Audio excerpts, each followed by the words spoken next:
Привет, Бим. Привет, Бом. Это Ева. А это Виталий. Привет. Сегодня мы вам хотим приготовить замечательное традиционное азербайджанское блюдо кутаб. Оно очень популярно не только в Азербайджане, но и на всем Кавказе. А самое главное, что оно очень-очень простое в приготовлении.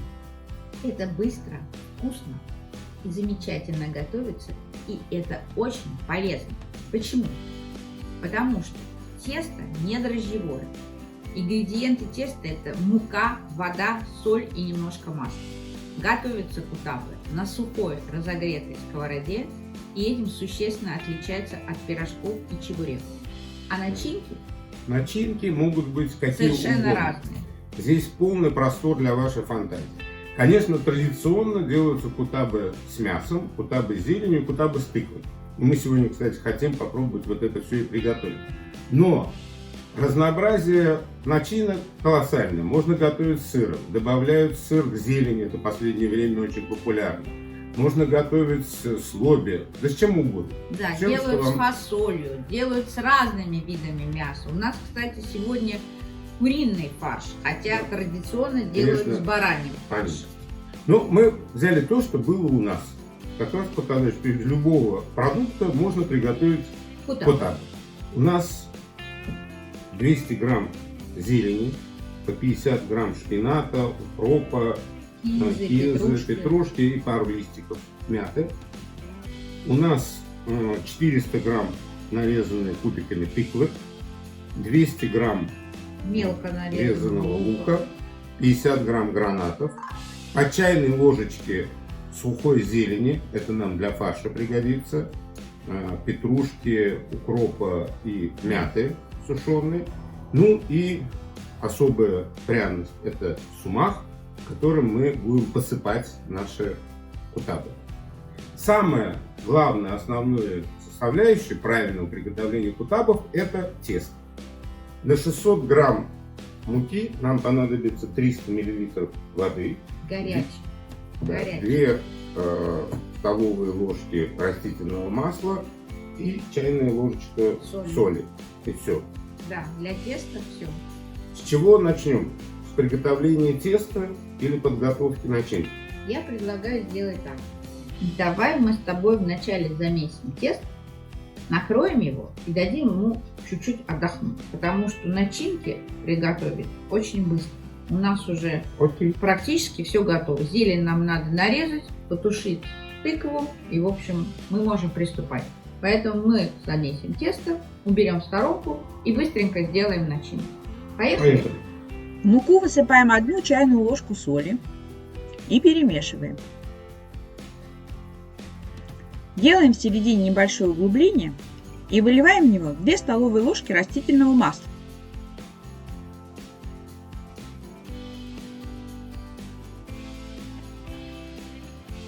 Слегка перемешиваем и добавляем 300 мл кипятка. Сначала половину.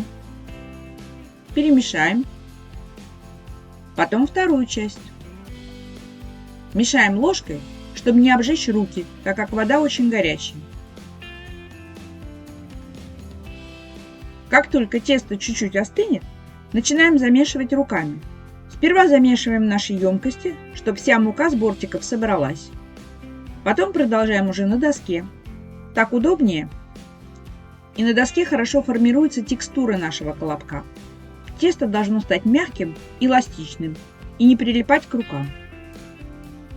Вот такой вот прекрасный шарик у нас получился. Укладываем его в подходящую емкость, накрываем пищевой пленкой и даем отдохнуть минут 15-20. А пока займемся нашими начинками. Начнем с тыквы. На разогретую сковородку выливаем 2 столовые ложки растительного масла. Высыпаем туда 200 грамм мелко нарезанного лука. Все это делается на большом огне, так что надо постоянно помешивать, чтобы лук не подгорел. Лук должен хорошенько поджариться до коричневого оттенка.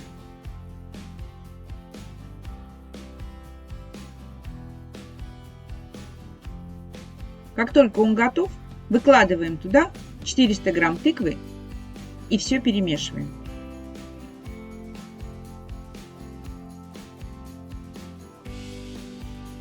Добавляем 200 мл воды,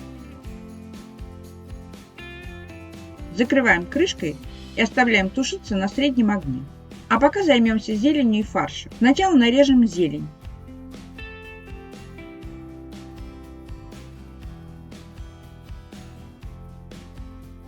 Ее надо нарезать очень мелко. Но зеленью позже нам надо будет еще с вами поработать.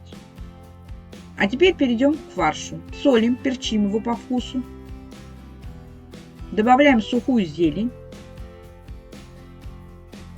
2 столовые ложки растительного масла. И все тщательно перемешиваем.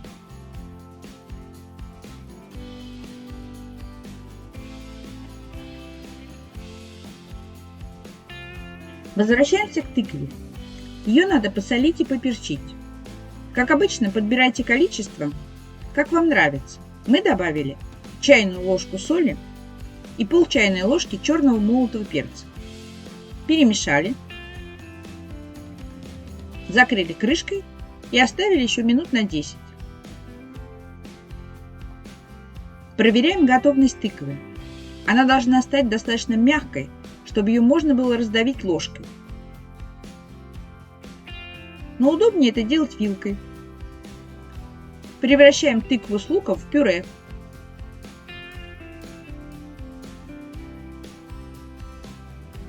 И перекладываем в подходящую емкость.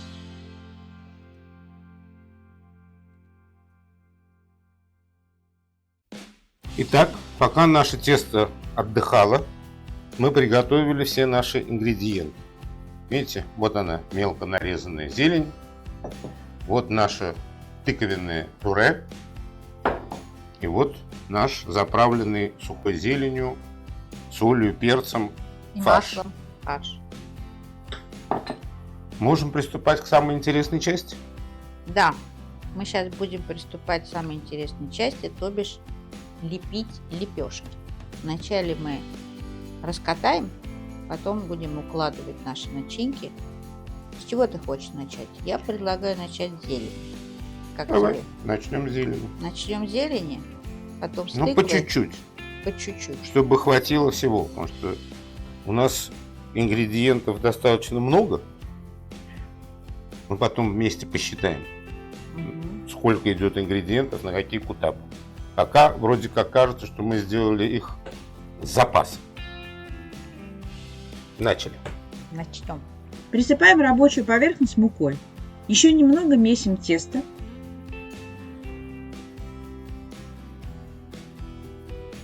И делим наш колобок на 4 части.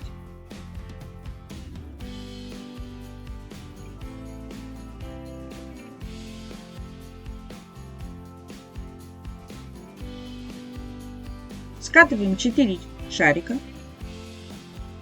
3 откладываем в сторону и накрываем полотенцем, чтобы они не заветрились. А с одним начинаем сразу работать. Раскатываем его в колбаску диаметром примерно 2-3 см.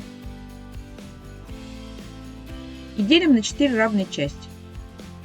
Получились 4 кусочка примерно по 50 грамм каждый.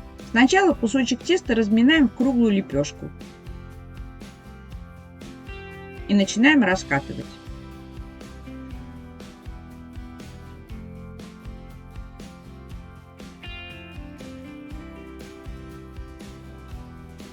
Периодически присыпаем рабочую поверхность мукой. Раскатываем очень тоненько. У нас должны получиться тонкие лепешки диаметром 20-22 см под размер нашей сковородки. Прежде чем положить зелень в кутап, ее надо посолить, поперчить и добавить столовую ложку масла растительного. Заранее это делать нельзя, иначе зелень даст сок, станет влажной и размягчит наше тесто. Если вы будете делать много кутабов зелени, лучше это делать вообще отдельными порциями, примерно на 4 кутаба. Выкладываем зелень на одну половинку лепешки. Выкладываем так, чтобы у нас остался свободный край, примерно в 1 см. Закрываем второй половинкой и защипываем края. Зелени у нас было 200 грамм, так что на каждый кутаб такого размера у нас уйдет примерно 50 грамм. Также поступаем с оставшимися 3 кусочками теста.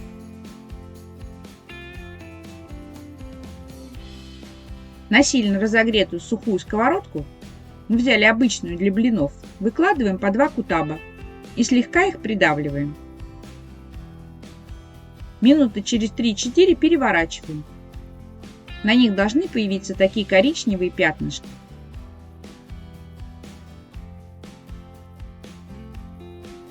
Еще 4 минутки на другой стороне и все, убираем кутабы. Смазываем каждый кутаб сливочным маслом и присыпаем сумахом.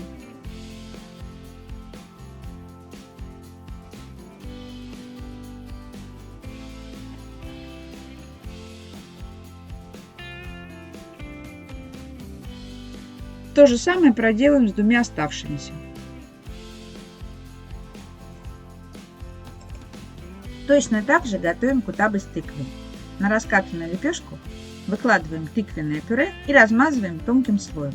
Из 400 грамм сырой тыквы и 200 грамм лука у нас получилось около 500 грамм пюре. Соответственно, на каждый кутаб пойдет где-то 120-130 грамм пюре.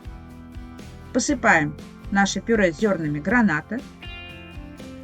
И вот так должна выглядеть начинка нашего тыквенного кутаба. Закрываем второй половинкой лепешки, тщательно скрепляем края и убираем в сторону. То же самое проделаем с 3 другими. Жарим так же, как кутабы с зеленью, по 3-4 минуты с каждой стороны. С тыквенными кутабами надо обращаться очень аккуратно. Пюре нежное, и нам важно, чтобы тесто не порвалось и кутабы сохранили красивую форму полумесяца. Также смазываем каждый кутаб сливочным маслом и присыпаем сумахом.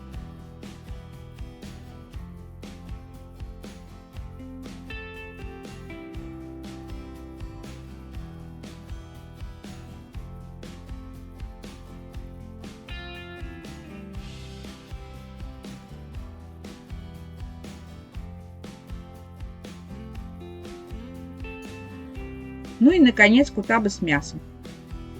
Фарш размазываем по лепешке очень-очень тонко, как маслом на хлеб.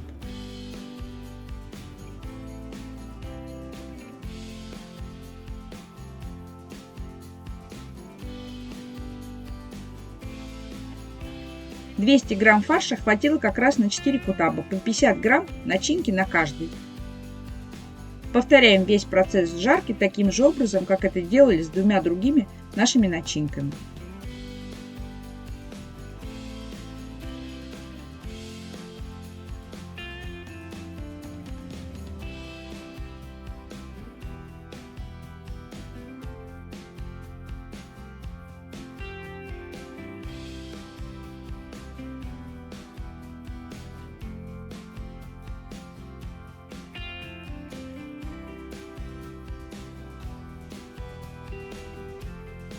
Если под рукой нет сумаха, ничего страшного.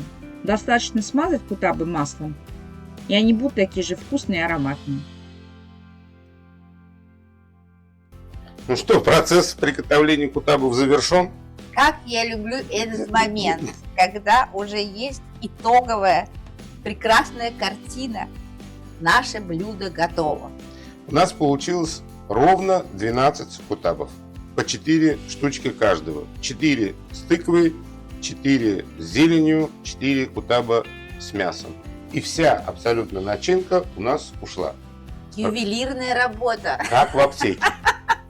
Но мы ведь наше тесто поделили на 4 части. У нас осталась еще одна часть. А что мы с ней будем делать? А мы из нее сделаем прекрасный домашний лавашики. Или тортильи. Или Кому тортильи. как нравится. Как хотите. Это 4 лепешки можно использовать по вашему усмотрению. Сделать из них шаурму, например. Или если дома нет хлеба. Использовать как хлебушек. Можно сделать прекрасные бутербродики. Рулетики. Рулетики. Да. То есть тесто у нас зря Не пропадет. не пропадет. Ну давай, сделаем им лепешки. Делаем? Оставшийся 4-й колобок делим на 4 части. Раскатываем лепешки, как для кутабов.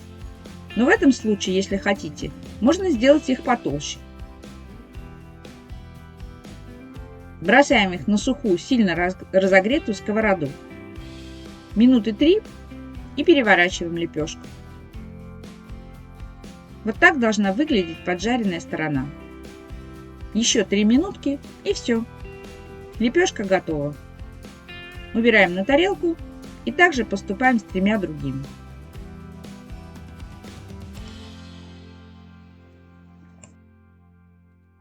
Ну как, ты доволен нашей работой? Да, классные лепешечки. Посмотрите, друзья, какие они замечательные.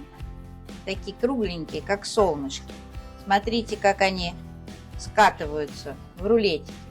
Можно начинять их чем угодно. Помазать горячий лавашек маслечком, положить на него сырок, дольки помидорчиков. Так, ну так, у меня сейчас уже слюнки потекли, а нам еще кутабы пробовать. Ну, в общем, я хочу сказать, что в домашних В условиях условиях лаваш получается отличный. идеальный лаваш получается. И самое главное, Его можно хранить. Его надо упаковать плотно в полиэтилен, и можно хранить в холодильнике достаточно долго. Да. Ничего не будет. больше, чем неделю можно держать в холодильнике. Ну, неделю как минимум. Но они не продержатся неделю, вы все едите в тот же день. Съедите, точно. И потом доставать и разогревать в микроволновой печи или в духовке, или на сковородке, и они опять приобретают свою первую свежесть. Ну что, возвращаемся к нашим кутабам. Нас же Может, мы попробовать посмотреть, все-таки попробовать надо.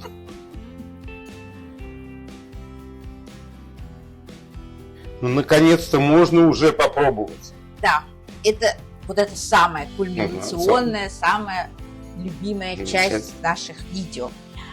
Это традиционная подача кутабов в любом кавказском ресторане. Вот. Расскажи, что в серединке, пожалуйста? В серединке плошечка с мацони или кефиром. Ну, наконец, можно обычно несладкий йогурт использовать. То есть должен быть кисломолочный продукт. Значит, важная составляющая этого процесса. Кутабы едят руками. Да. Мы сейчас именно так и начнем, наверное. Так, Ну ты, вот, я возьму себе кутаб с тыквой. который ты любишь больше всего. Я люблю больше всего. Вот мы его нарезаем пополам. А я... Вот видишь, видите, дорогие друзья, в центре, в серединке наша тыква. Сворачиваем трубочкой вот таким вот образом. Макаем в мацони, или в кефир, или в йогурт. Возьму кутаб с зеленью.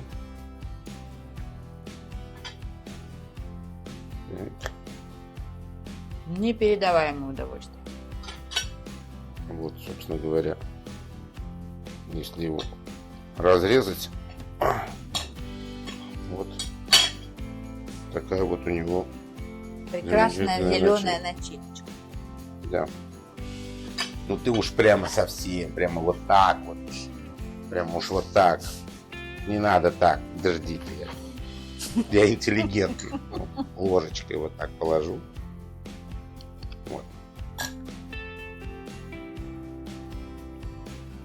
Кутабы едят руками, но мацони не возбраняется брать ложечкой.